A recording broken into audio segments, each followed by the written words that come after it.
Hello, this is Mrs. Reister, and I'll be walking you through the first part of your Lesson 1.2 notes. Let's begin.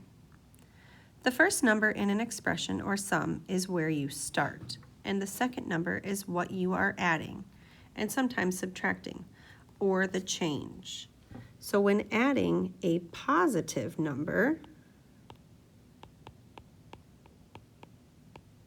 the value is increasing.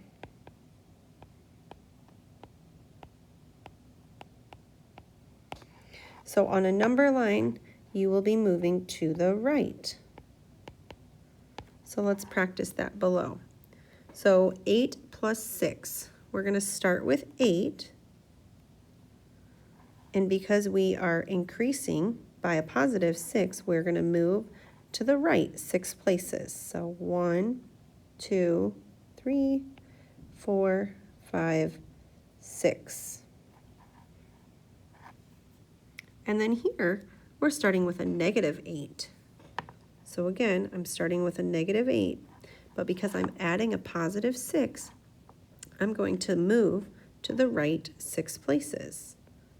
1, 2, 3, 4, 5, 6. So I'm at negative 2.